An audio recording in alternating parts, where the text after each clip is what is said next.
All right.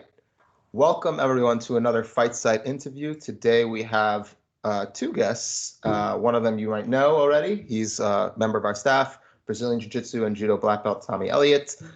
Today we have a guest, a personal friend of mine, a very good friend of mine, training partner, Artur Lanchinskas. I'm not pronouncing that correctly, I'm sure. So if you want to correct me there, feel free. Lanchinskas. Oh, wow, I wasn't far off. No, you were not. All right. Artur was a Judo World team member in 2011 for the under 21 division, which I trained with you in Jiu-Jitsu. You've taught me a couple of really cool stuff for Judo, and I actually was able to implement those techniques in my Jiu-Jitsu game during some competitions. I know you're an interesting person. I know you have an awesome story to tell, so I want you to tell it. So tell us how you got started in Judo. Tell us about your background, how you got involved, and about your competitive career. Sure. So how I started is actually very funny because of my background. So my dad's done judo for like basically around 30 something years now, right? So you would think it's a family thing. I got into judo through my dad, right? Of course. So I only found out that he actually even did judo when I started doing judo after I picked it myself. I was taken to judo last of every sport. Like that's the one I ended up picking, but I tried karate, swimming, tennis, basketball, taekwondo, and I went to judo and they gave me a gi right away. And I'm like, Mom, if you let me keep the pajamas, I'll come to this thing. So that's how I ended up starting in judo. It was like, just fun and games till like 9 years old. Then my dad's like, okay, this guy's had enough fun. And then he's basically tortured me till, I don't know, almost adulthood, like 18, 19 years old. I ended up as a kid doing, well, 6 times a week. Most days I would do twice a day. Privates with my dad. So you can't really call them privates. It's more like get your ass on the mat. We're going to work out for this hour before your regular practice. And after regular practice, you're going to stay and watch the adults and try and figure something out. Very beneficial in the long run. I can't say I was a huge fan, but I was like good as a kid. Well, I was also big. Like at 13, I was already 5'11", 220, 210. I'm 5'11", 220, 210 now. So for 13 to 25, nothing's changed, but I guess it went up fast. So yeah, I trained a lot. I hated judo. I loved judo until like 10. From 10 to 13, I hated judo. I tried to quit like 50 million times, but every time I tried to quit, it was very simple.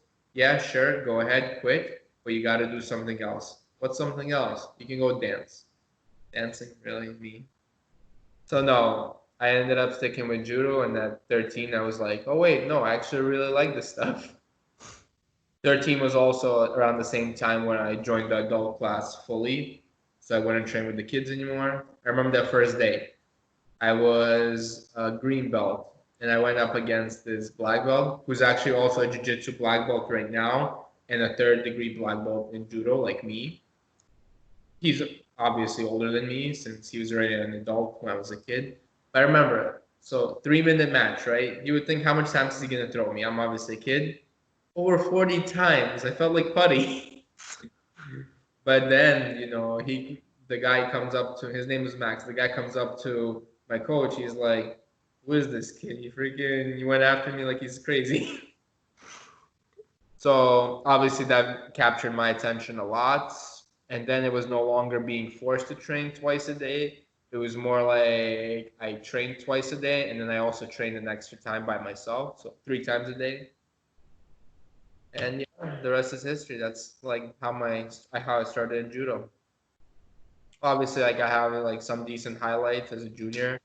I won a gold medal at U.S. Open 2011. I medaled at nationals multiple times. I was a world team member in 2011 also. We went to Cape Town, South Africa. Yeah. I got a gold medal at the Bahamas Open. It's not big, it's not huge, but it's still international. There was a few teams. It was interesting. So yeah, that's my judo experience. I did judo for 17 years now. At 21, just like when at the highlight, like when you're really starting to like get like really, really nasty. Obviously, I was training since I was 8. I actually had a business opportunity, and I took that and quote unquote retired from competitive career. But I couldn't really retire all the way, so I was like basically in a startup company. I still, joined like a little gym. They had like a little thing they were starting, so I was like, okay, yeah, sure, I'll go coach. It was basically for free. They paid me like $40 a month, and I was there 3 times a week, 2 hours, $40 a month. It was great.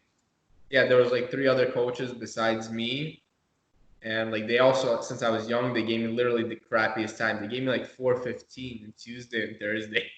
Oh God. Like, yeah, most activities are like for kids Monday, Wednesday, Friday.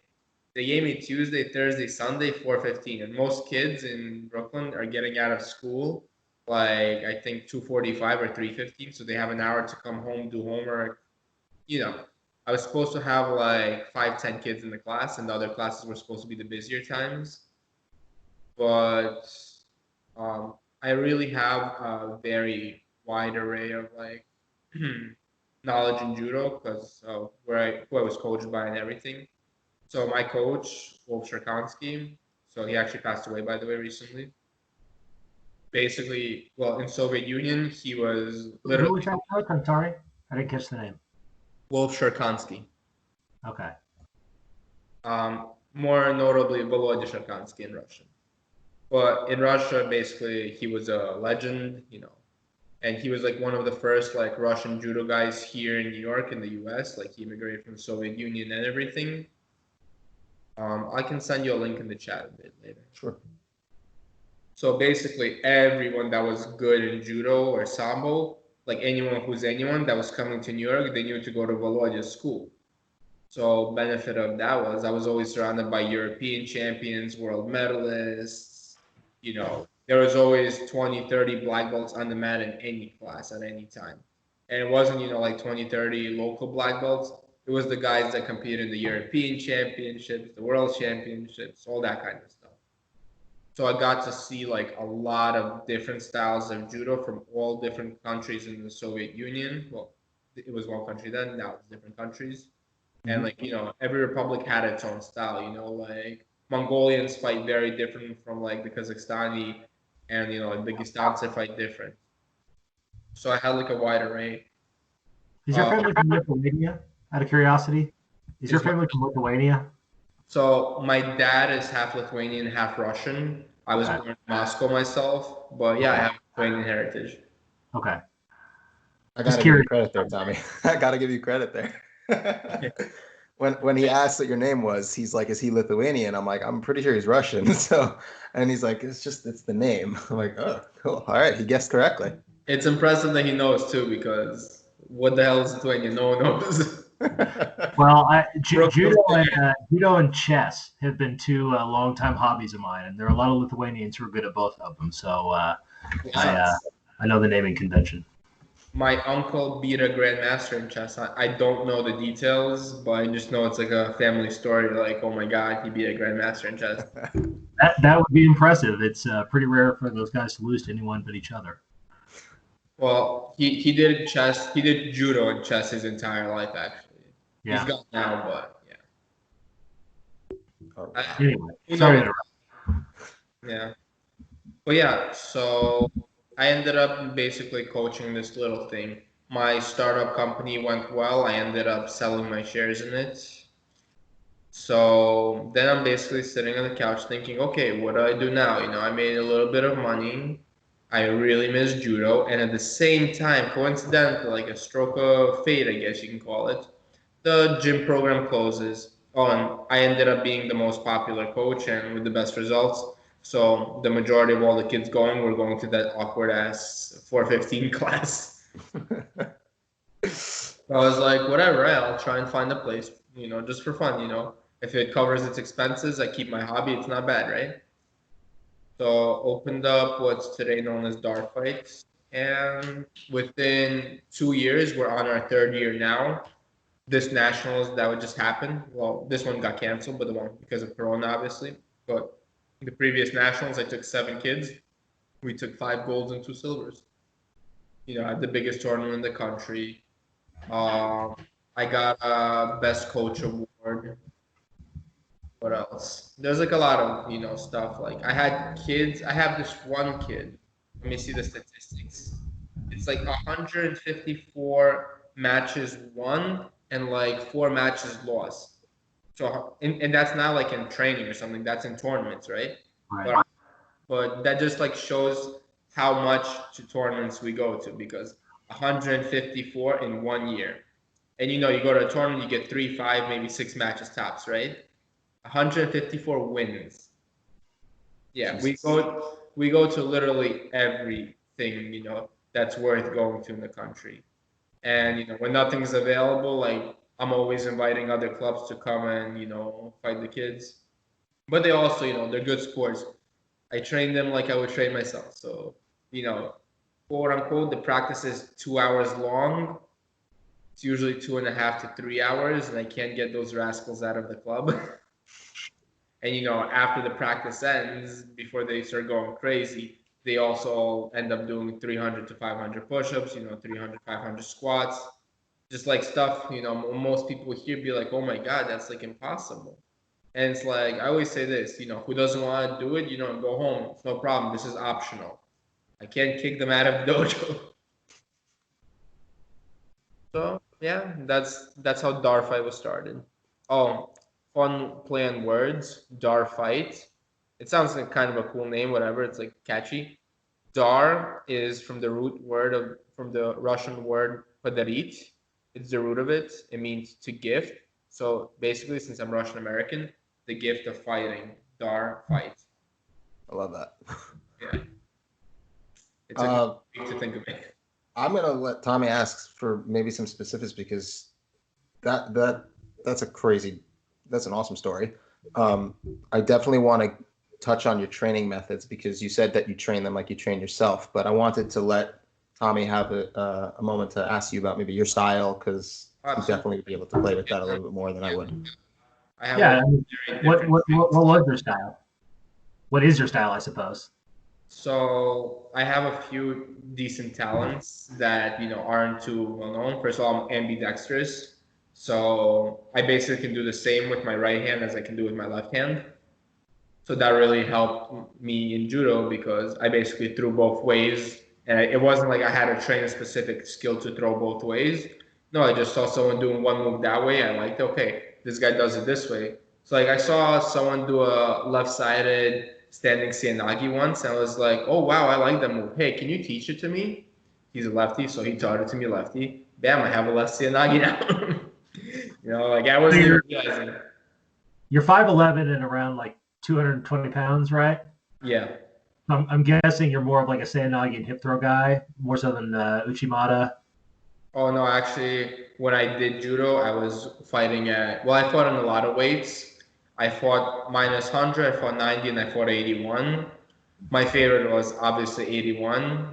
That's like when I was already like a full-grown male adult, I slimmed down, gained some muscle. Well, right now, I'm not training, but I'm not fat. I still have the muscle. I just grew naturally because I'm, 20, almost 26 already. So I guess I just grew into the weight I had as a kid. But from that age of like 15 being 220 to like 20 being 178, 185, I trimmed off most of the fat, I got pretty jacked. I'll show you a picture. I don't know if it matters, but. Oh, I remember this picture. God damn it. Yeah, you were jacked. He was jacked. So, I don't know what the difference was between Seganagi and Uchimata. I don't know if you can even see it. Not really. No, not well. Too bright. That's way too bright. Yeah, it's all right. I believe that you were jacked. Don't worry. You could send if you want. You could send me the picture, and I'll post it in the. Oh Jesus. Yeah. Oh yeah. You're shit. How the fuck were you 180? Jesus. Yeah, it didn't look like a stomach. It looked like a turtle shell. Turtle shell abs. I like it. what are the differences in the description of those two styles you were talking about, Uchimata versus Seoinage? So basically, Uchimata is like a lighter, more technical throw. Agoshi is like timing and power. So one thing is, I did a lot of different moves. Like I had no trouble learning moves. Like I had very good like learning IQ. So I'll make a list of all the moves like off the top of my head I did. I had a very good sticker. It's like a hook. It's like a quick speed, but it's like a hook. I don't know if you know Jason Morris sticker. I certainly know Jason Morris. All right, the sticker, basically the same thing. I did the sticker. I did a sasai for sweeps. Left-handed, I did a left armpit zadnya. Armpit zadnya, Russian word. I'm sorry. Left, basically you go under the armpit, but instead of doing a seoinage, you do an asoro from the armpit. To combine that, if they ever escaped that asoro, I would hit the seoinage standing. Also, sometimes I would do drops and finish with the drop. If the person, started resisting, I couldn't finish it, I would hook inside like a kouchi, but I'm off my knee, throw back. I did the fake, where you would fake for the thing, and you go like outside. Yeah. Also, from the top grip, I would do the same. I would fake and hit. It's basically called a pasatka in Russian. But like, imagine a kouchi, but outside on both legs, and you suck him in. See, like I'm bad with the terminology. I can tell you in Russian, but not in English. Yeah. So I don't know if you know what I'm talking about, though, right? I do. I do not, but you could show me after when Jeans opens up again. Absolutely, yeah. So I don't know if you know Mark Halzinga. Mm-hmm. He had a really nice Auchi to Uchimata. He actually beat Eliadis with it. So that was the way I did Uchimata from the top grip. I would combine it with the pasatka and the sasai. What else was there? And anytime I got the back, you're definitely right. Big Ogoshi, again, pasatka, but yeah. I don't know, hang on. Let me turn the lights on.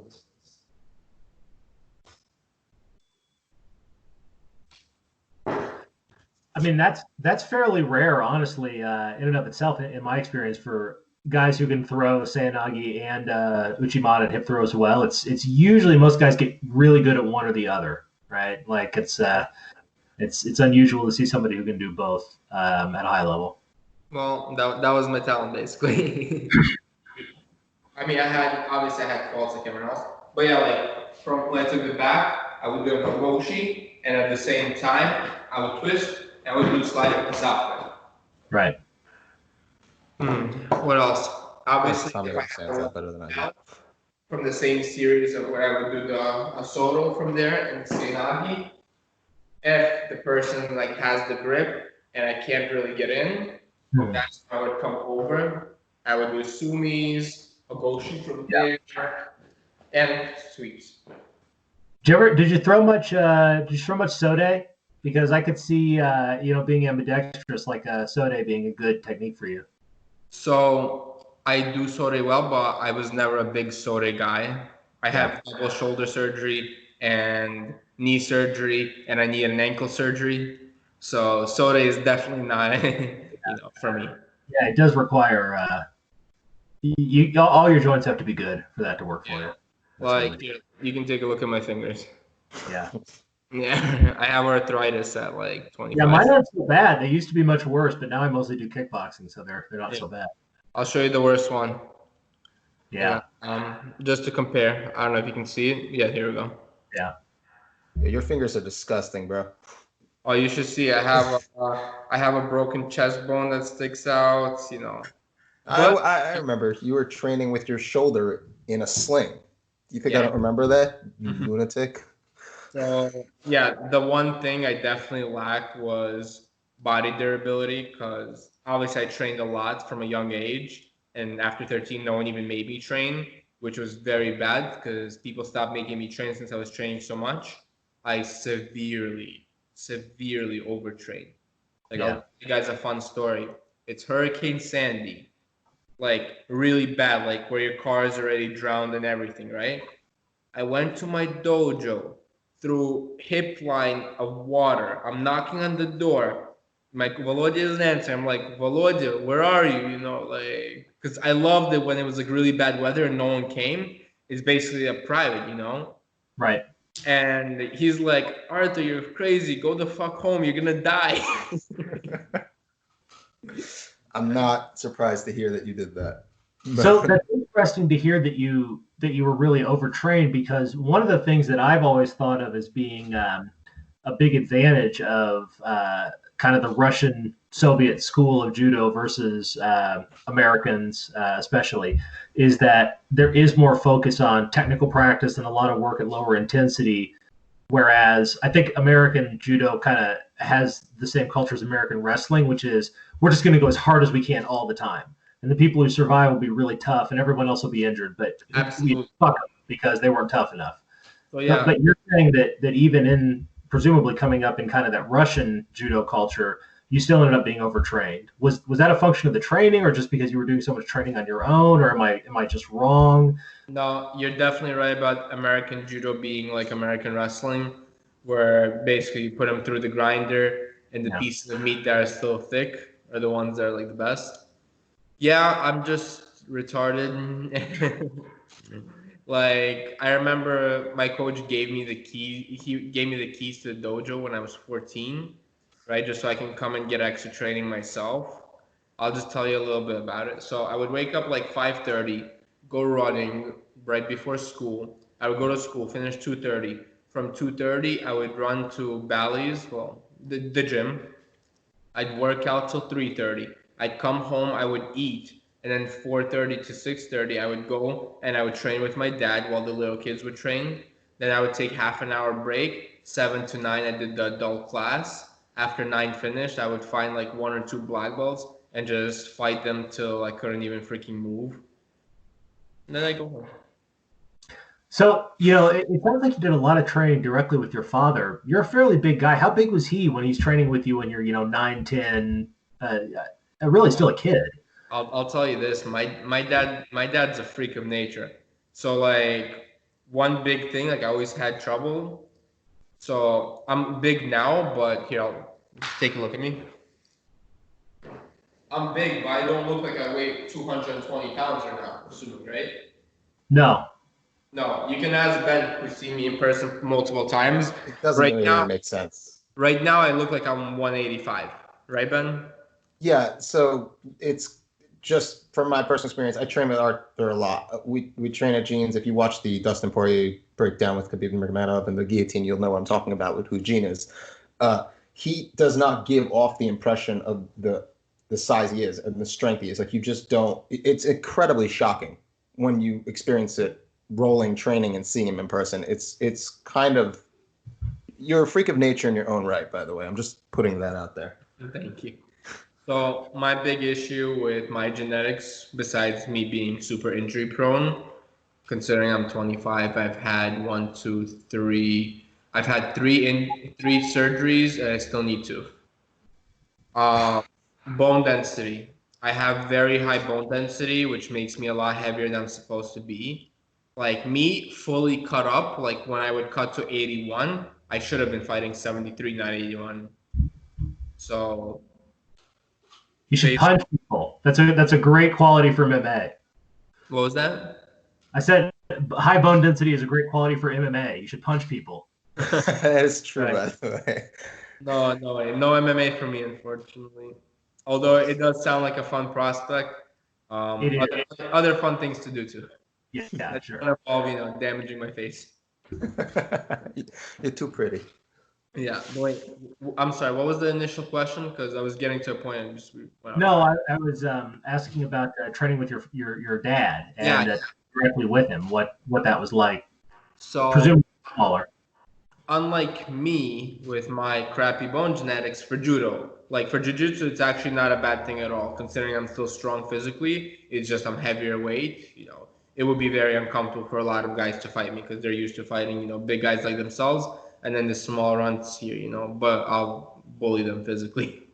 Like, Ben's seen me manhandle like 260, 270 pound guys. Genes, by the way, Tommy, it's all almost all Eastern Europeans / Russians, and everyone, like, the average weight there is 215, 220 plus. Yeah. Like, Gene is tiny, and I'm tiny there. So I'm tiny. I just weigh a lot. exactly. Anyway, go on. Sorry. So yeah, my dad's literally a freak of nature because he's the exact opposite of me. He's 5'11" too, like 5'10", 5'11", but he fought 66 kilograms, not 100 kilograms. Yeah. Yeah, thin guy. And super shredded, you know, like super old school Soviet technique. He would just beat the shit out of me. He'd make me put my leg 500 times in in the same spot before he would let me continue. So like, I'll give you guys a good example. Hang on, I just want you guys to see my feet. So, all right, step, throw, right? Right. So this will be training with my dad. Step, get your ass back. Step, nope, an inch too much, come back. Step, 500 times, okay, fine, take the second step.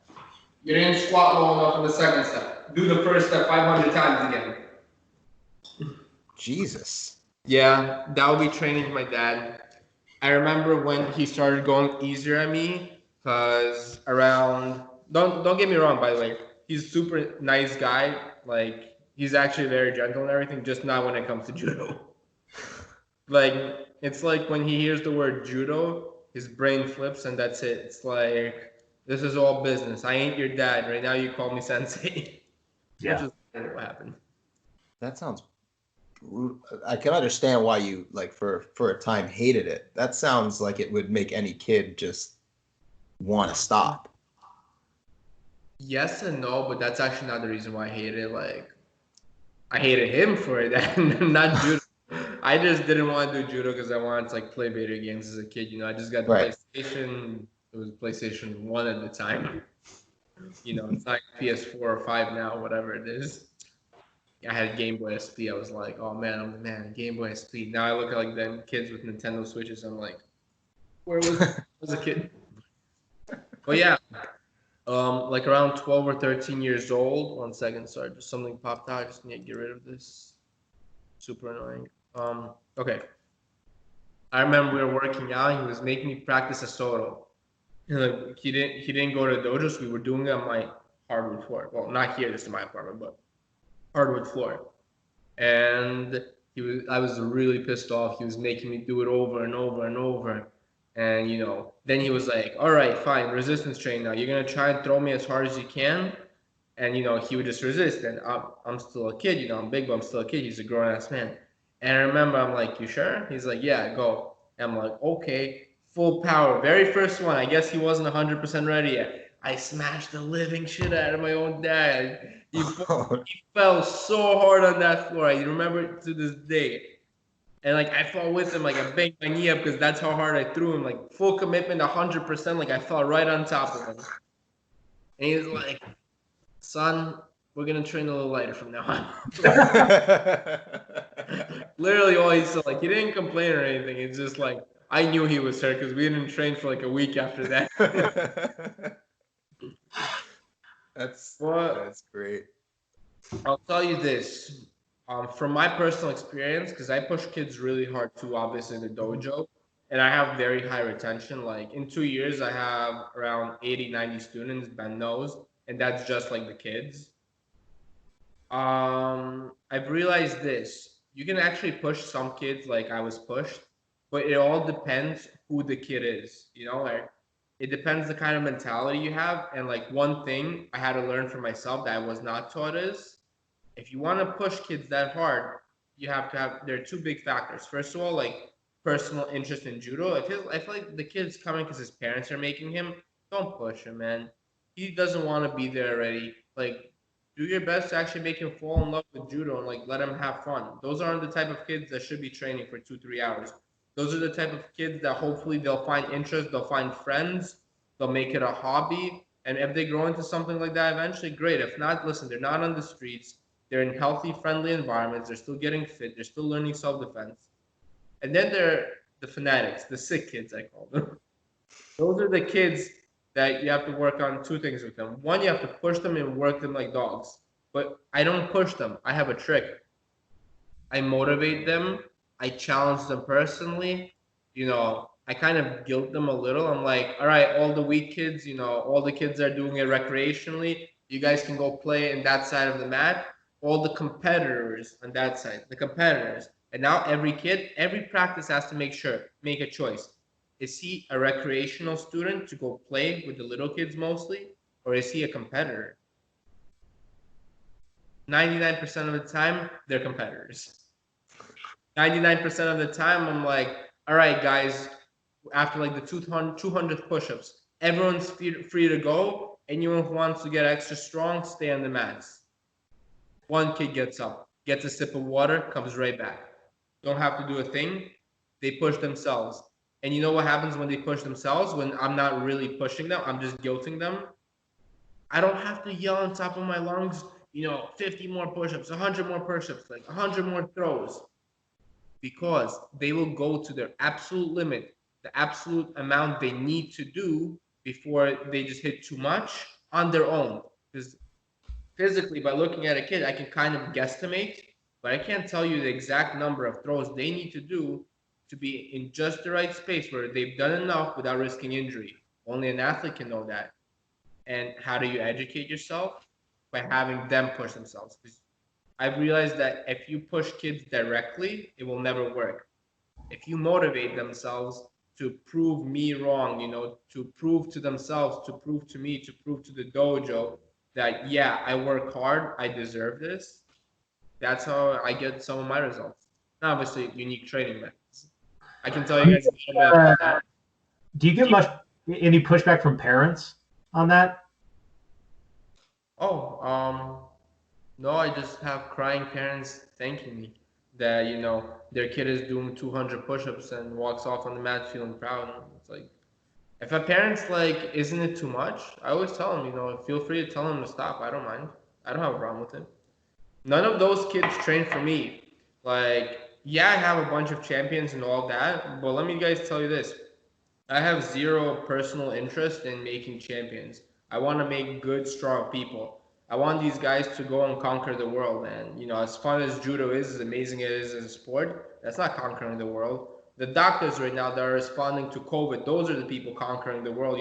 The businessmen, donating masks and money, like people, not just the judo guys. It's not just about judo. When you can push yourself every day, when you can beat that laziness, when you can come to the mat on the days you don't want to come to mat, when you're scared shitless of a tournament and you talk to yourself. It's not just going out there and, sucking it up. I have my kids train themselves mentally before every tournament. They sit there visualizing exactly how the tournament's going to be. They sit there talking to themselves. I make them say mantras. I make them tell themselves that they're not going to be afraid. They're going to fight hard and they're going to win. Why? Because they're not going to be afraid because they've experienced this already. They've done this a million times. They've convinced themselves to not be afraid. They're going to fight hard. They're going to do their best, their absolute best. They're going to give everything. And that's how they win. Because winning isn't some old guy pointing a hand this way, or raising your hand, whatever, saying you're a winner. Those old guys don't decide if you're winners. You decide if you're a winner. How you do that? You do the absolute best you can in the dojo. You do the absolute best you can in the tournament. You're the winner. Old guy raising this hand or this hand, you're not a winner. And if you depend on your coach telling you if you're a winner or not, if you depend on some old guy raising your hand and telling you you're a winner, you're not going to get far in life. Maybe get far in judo, sure. But as far as life, no. They decide. All my kids are winners because they decided they're winners. I wanted to actually, this kind of question, I guess, Tommy, you can also kind of do the jiu-jitsu portion of it, because from what I see of kids' jiu-jitsu classes, because I've seen obviously Arthur's classes and I've seen the videos of his kids competing, and I've seen, jiu-jitsu competitions of kids and younger teens, and I notice a very stark difference in the sheer levels and abilities of, I would say, the majority. Is it just, I guess, Tom, maybe you can answer the jiu-jitsu part. Do you think it's just the types of training, the emphasis, the intensity? Is it because Arthur, just what you described is very intense, I would say, at least in my comparison to kids jiu-jitsu classes. What do you? I'll tell you a few interesting things. First of all, I don't force anyone to do any of the exercises, obviously, right. But I've seen kids with zero training come in on their first day and do 200 squats because they see 50 or 60 other kids around them doing 200 squats and they don't want to be the worst ones. Zero training, zero everything, physical willpower. You know, like 200 squats seems like a big number, but so does 100 squats, so does 50 squats. But then when you do 50, you realize, oh, wow, I'm barely even tired. It's all mental. First thing. Second thing, as far as technique goes, I can't say for much jiu-jitsu clubs, but for judo clubs, I've seen this all the time. They have their star 1 or 2 players, right? Always working with each other because they're so far ahead of everyone. You know, like they need to work on their own because blah, blah, blah, they're the best. I have national champions. I have kids who haven't lost matches in like a year or two, you know, like, and that's going to, I don't know, like 20, 25 tournaments and fighting 2 to 3 categories. They haven't lost a single match. And I'll go and I'll make them work with the new kid on the first day. And I always make my strong kids, like 99% of the time, they won't fight the strong kids every day, but they train with all of the beginners because guess what? What's the fastest way to learn? Having a mentor. If this kid who's already trained for 2 years, his only chance of getting a good practice is to very quickly and effectively teach this guy how to train properly, how to be a good uki, which means like partner in training. You know, the proper mentality, how we're, all right, this part of practice, you shut up and you work on your technique and only questions about judo. Oh, hey, you know, how's school? What school do you go to? No, shut up, man. We're doing judo right now. That's how I get my kids strong fast. You know, but because if you put 2 beginners together, they're going to talk about like, you know, what school you go to or do you play Fortnite or whatever. My competitor level kids don't give a shit about Fortnite when it's judo time. Off judo, yeah, they're going to do all that bullshit. But judo time, guess what? It's infectious. You share the judo time with the beginners, they get infected too because they all of a sudden, you know, no kid wants to be the crappiest one. It's just like, it's all priorities.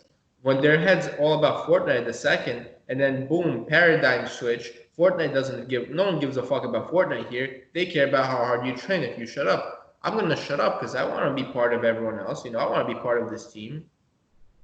That's how, you know, in 2 years, I take, you know, 25, 30 kids to a tournament. I'll tell you guys, let me just look it up. I'll tell you the last result my club had. Well, while you're doing that, I would say, Ben, that if you look at American martial arts, judo has kind of a unique culture in the sense that it has both a youth and adult culture. And that's actually not true of most martial arts. Like if you look at like karate and taekwondo, they mostly have a kids culture. That's right. Where all the money's at, and those are most of the competitors are kids. If you look at jiu-jitsu, it mostly has an adult culture. Mostly adults practice jiu-jitsu. Yeah, there are kids classes, but it's much less emphasized. My personal experience is that coaches don't take the kids classes as seriously. It's more like prep for being adults, etc. You know, judo is really unique in the sense that I think the juniors and the seniors are taken relatively equally in terms of seriousness in the U.S. at least. Before I give you the statistic, I'll answer that. I'll give my 2 cents on that point. Me personally, in my club, I don't care if any of my kids ever go to the Olympics. I don't care if they reach a world championship. I care about the here and now because I hear all the time coaches saying, oh, you know, like you have to think about the long-term development. You have to have them have fun so they don't burn out. My personal 2 cents. You know, I'm not talking about recreational right now. I'm talking about that Olympic level, the world championship level. How much of our athletes go to those tournaments? 1%, right? Only the few chosen ones will actually get to world championships and Olympics and actually pursue it that far.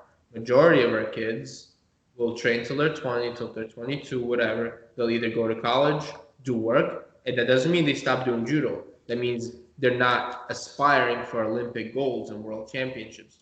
They're aspiring to do it recreationally and live their lives. Because my personal opinion, and like this could seem very controversial, I don't want my kids to go to Olympics. I want them to do the best they're doing while they're heavily involved in judo. So yeah, I train my kids right now really hard, and I'm not worried about them burning out by the time they're 20, 22, because it wouldn't be necessarily a bad thing if, yeah, they go to law school or they become a doctor or become a paramedic, or, or start a business or something at 22 versus putting their, lives on hold following the Olympic journey.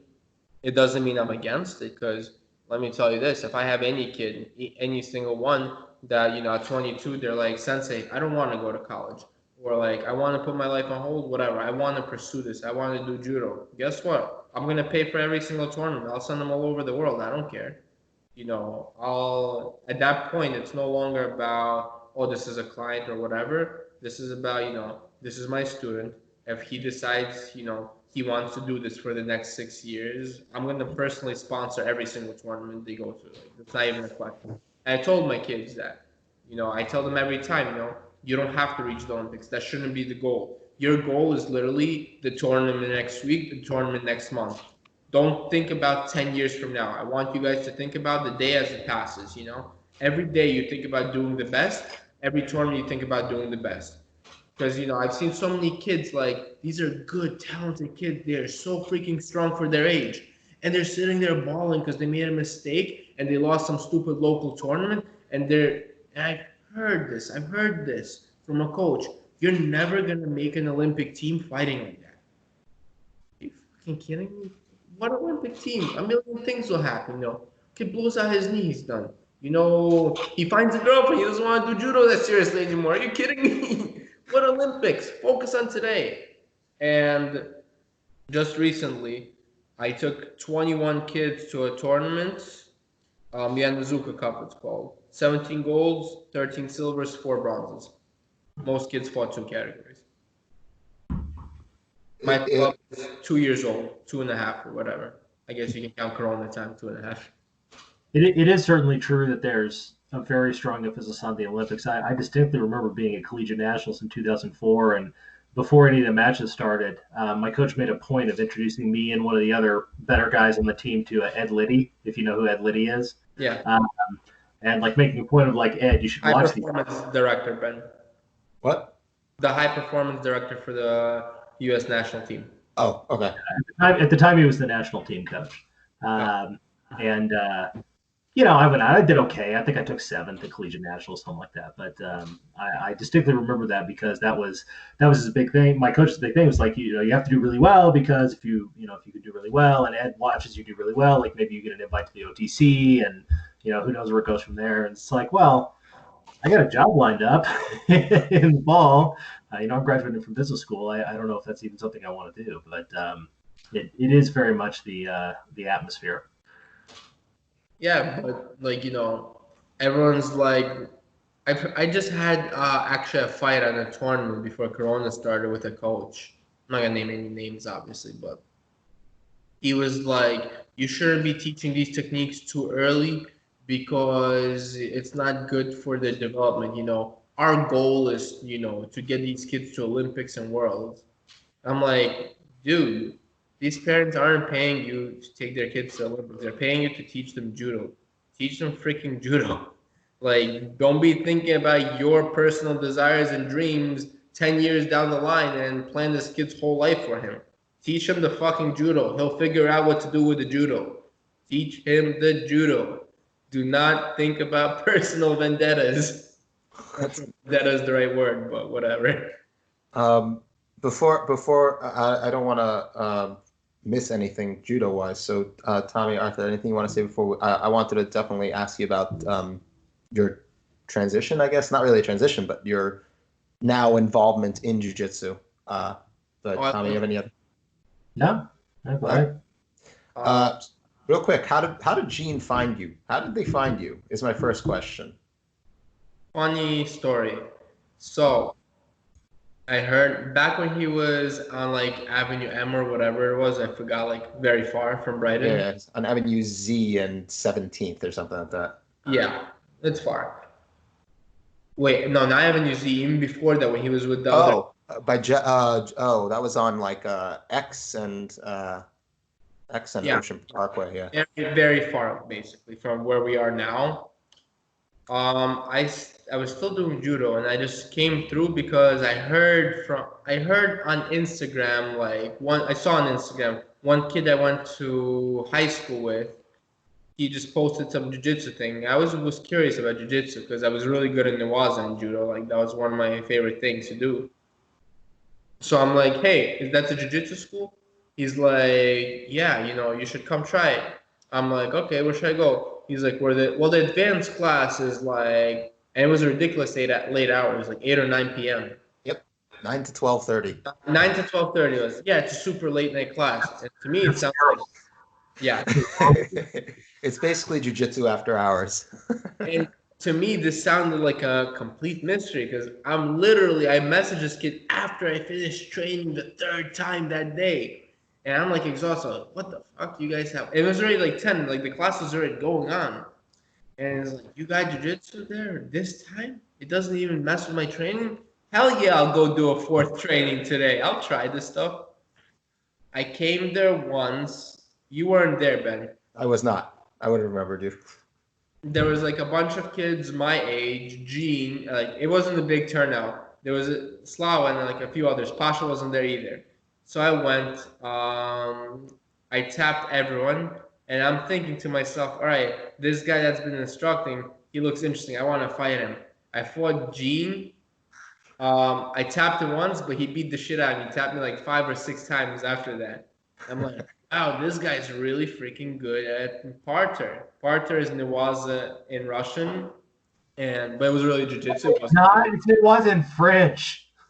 What was that? Parterre is French. It is? You're saying parterre? I don't know about that, but in Russian we call Newaza parter. That's funny because it's parterre is groundwork. It's the international Greco-Roman freestyle wrestling term for groundwork, but it's a French word. Well, that's cool. No, how did a French word get to Russia? Never mind. That's probably a different question. That's Napoleon, man. Learn your history. Very good call. Yeah. I forgot about the international. Sorry. So, I was fully committed to start going to jiu-jitsu. Guess what happens a week later? Blew my knee out. Yep. Forgot about jiu-jitsu because it took me like 2 months to recover that thing. And I blew my knee out getting a gold medal at National US Open. And I won, but I basically ripped my meniscus. And Junior World Championship trial is a week away. I was in Florida. I literally sat on the beach soaking my knee in salt water because the Russians told me that would help. It didn't fucking help. It was nice, but it didn't help. Sitting on the beach for 3 hours, getting sunburned to soak the knee in the damn salt water. Like, it did nothing. My knee was swollen like this. I went there limping. I took a bronze at that world trial, but it was gold and silver that goes. But in like the final match, the fight for like silver or bronze, I was fighting this guy, and I remember he kept trying to drop right under my knee. And I noticed him before because he was dropping the other way the whole time. And he kept dropping under my knee. I got pissed. And I saw him like icing his shoulder before I started attacking his shoulder. Like it wasn't even clean or nice. It was just two hotheads fighting each other.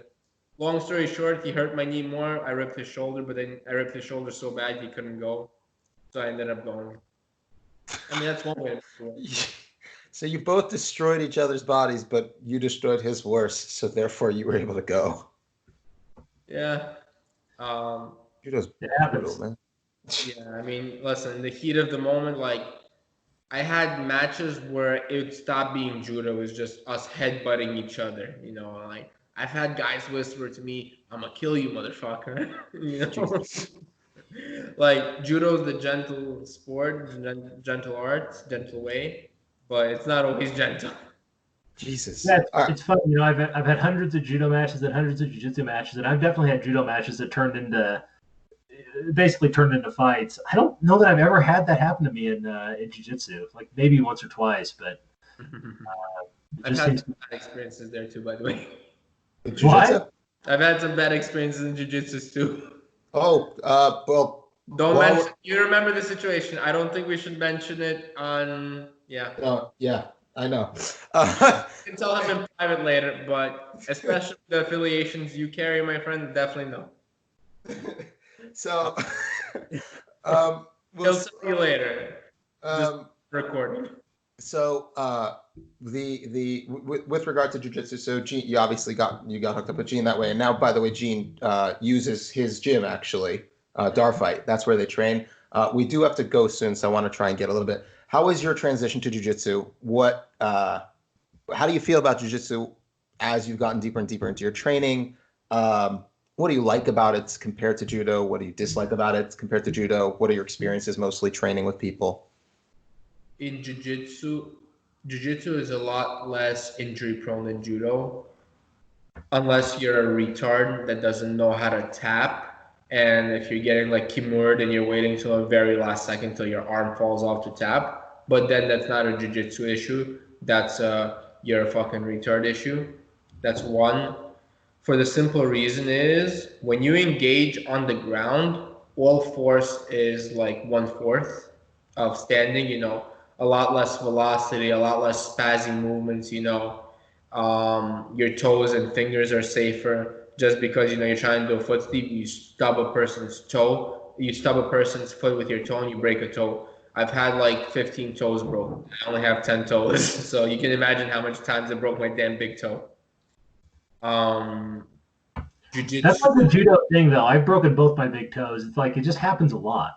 Yeah, it really does. It took me 8 years. It took me 8 years to hurt my big toe in jiu-jitsu. Yeah, it's because you're not doing foot swings. Judo is not really my thing. I'll tell you guys this about jiu-jitsu, like 2 things actually. One thing, and it's really, really, really interesting. Jiu-jitsu is so much more well developed in the US than judo is. Everything is systematic. Everything is methodical. There is clear cut, this is the goal. This is what you do. You do A, B, and C to get to D. And this is how you win. Judo, from what I've seen, most coaches will just teach you a bunch of moves. And if you have natural talent, you win. 95% of judo coaching is garbage. Mm-hmm. It's terrible. You know why? Because they use the Soviet system, they use the Japanese system, because Japan does that too. But here's the thing, everyone's fucking doing judo in Japan, and judo is paid for in Japan. So they're not looking to make everyone's judo better. They're looking to find the star players to represent their country, because everything is paid for, everything is free. They're looking for the top talents. Mm-hmm.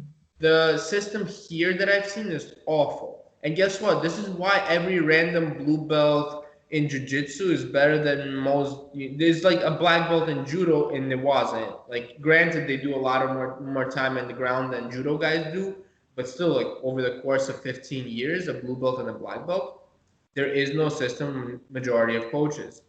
The reason why Darfight is winning the way Darfight is winning is because I've systemized literally everything.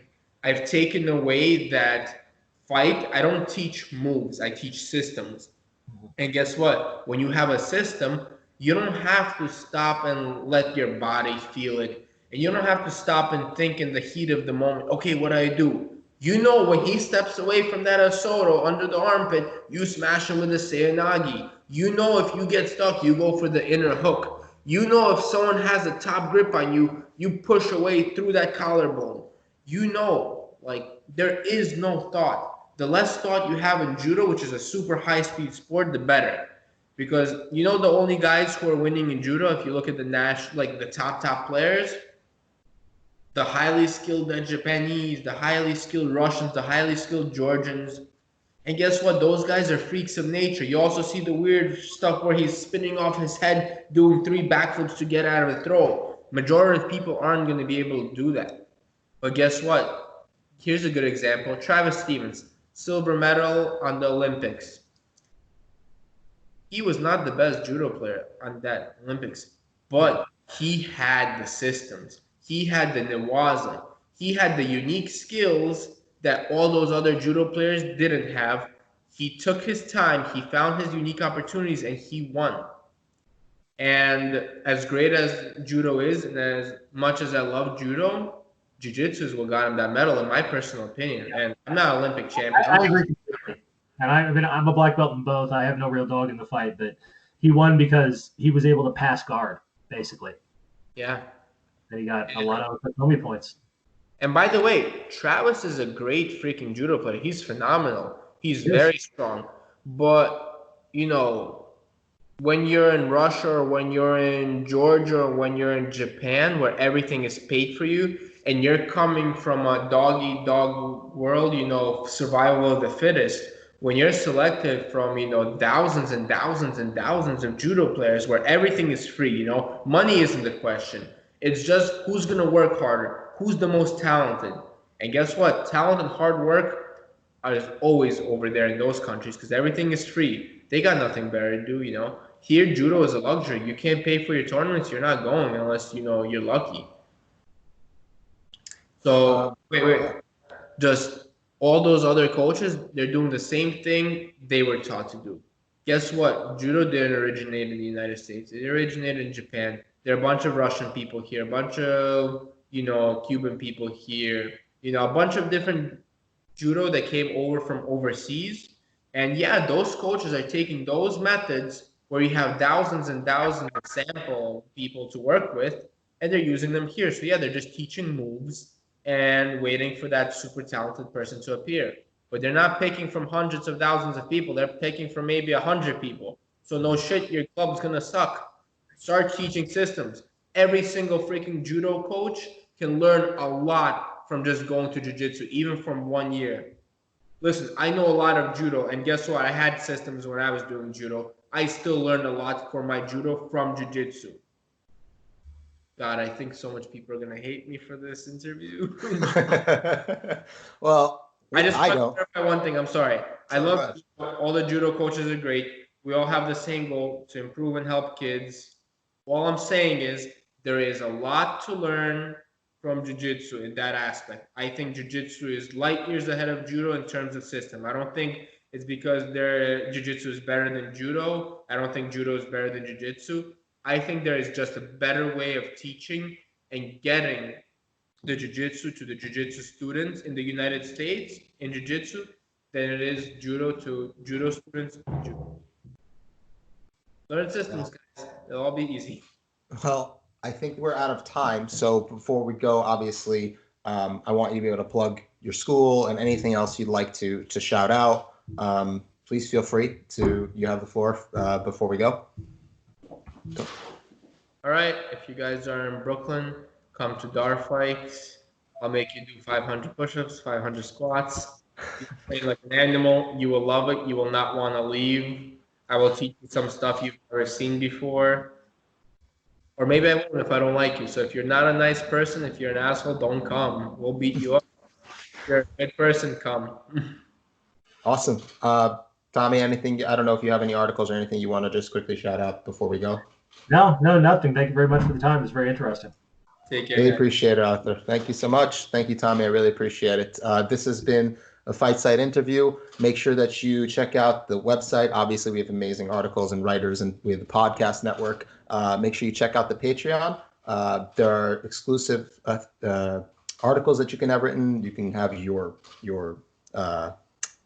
your fight tape looked at and analyzed, opponents. If you really, really want to support us, you can join the Discord. There's tons of stuff. Check us out. We do fight watch-alongs all the time with Absolutely. most of the business. So it's a hell of a lot of value for $5 a month or whatever you choose to pledge. Yep. All right. Thank you both for joining me. Have a great night. Thank you very much. Bye-bye.